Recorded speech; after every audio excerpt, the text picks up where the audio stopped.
Ladies and gentlemen, the American jury and Bulldog Nation, let's get right to it. Well, Trump called Cuckoo Tucker. You know, I don't understand why these people like Tucker Carlson and Elon Musk, when they disagree with Trump, why do they have to be so dramatic about it? You know, Elon Musk is acting like Trump's a complicit warmonger because Israel's bombing the hell out of Iran. You know what? Facts freaking matter. I need to do a Facebook Live about this. Facts matter. You should not always be for globalism. You should never always be for isolationism. Circumstances are circumstances. And what's going on with Iran is beautiful. All right, Mike Lindell lost his defamation case. My Pello was acquitted, but he got hit with over a couple $1 million. This is on the election, this defamation cases about the machines. All right, Trump world is, they're hawkers, aren't they? They're coming out with the Trump golden phones. Oh my goodness gracious. See, this is an example where I disagree with Trump world. I wish they weren't doing all this stuff, but it doesn't make me turn against him. I almost find it funny. At least they do it transparently.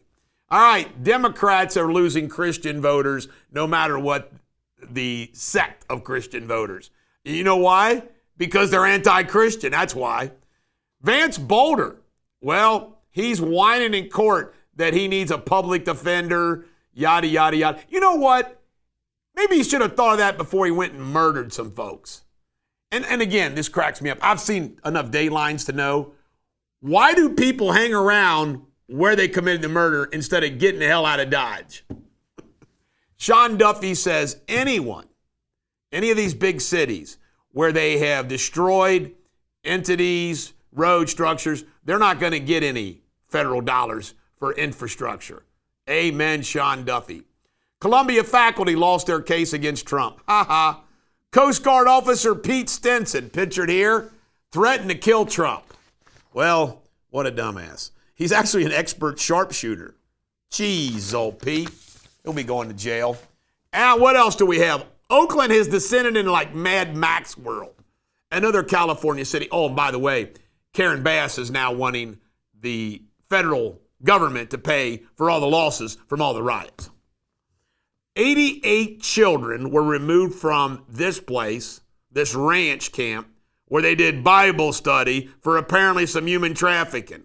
Oh my God. It never ends. And Senator Menendez has to report today. This was his last day out of freedom before he reports. All right, world news. Trump put out a post on social media saying everybody should evacuate Tehran.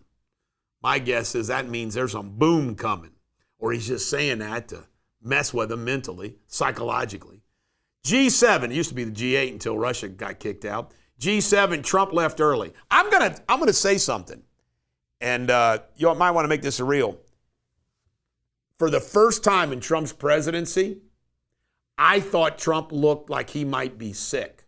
Like nothing grave, but he looked like he was a little under the weather yesterday when he was talking.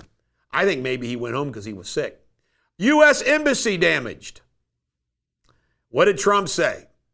Do not mess with us. See, the Iranians don't know where the missiles are going. They're just shooting them. And they hit and damaged our U.S. Embassy in Israel. United States Export-Import Bank is considering a $120 million loan for us to harvest those minerals in Greenland. The EU's apparently agreed to a 10% cross-the-board tariff. And in North Korea soldiers, more than half of the 11,000 troops have died aiding Russia and Ukraine. Kim Jong-un doesn't care. In pop culture, Bill Maher called out Sean Penn, who criticized him for meeting Trump. He goes, hell, you met with drug lords. You met with all the bad guys. P. Diddy. Apparently yesterday, the jury for the first time actually saw actual freak-off video. I hope they didn't get to see too much freak-off. Mission Impossible Final Reckoning. I saw it this past weekend. Great movie. I'm watching this movie and I'm thinking to myself, see, they can still make a good movie when they want to. And rest in peace, Leonard Lauder from Estee Lauder, 92 years old. I always thought Estee Lauder smelled like old lady. Do they have young stuff? Sports Without Boundaries. Thunder beat the Pacers 120-109 to go up 3-2. Next game will be in Indiana. Tonight, Oilers play the Panthers. Panthers are up 3-2. Otani interpreter Epi Mishuhari is serving 57 months in jail. He reported yesterday to federal prison. $17 million theft. How you like that?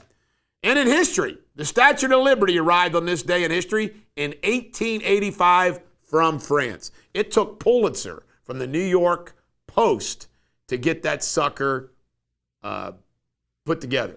American Revolutionary War. Bunker Hill ended today, June 17, 1775. We lost the battle, but we had a Pyrrhic victory in the fact that we killed more Brits than they killed us. We also lost a big-time founding father. Dr. Joseph Warren was killed in that battle. Shakespeare. Your Shakespeare insult of the day is do not be a bum-belly, sheep-biting polecat. I love these. Chosen by me. This is the Bulldog. Every dog has their day. Make sure you check out our local news if you live in the Cincinnati, Northern Kentucky area.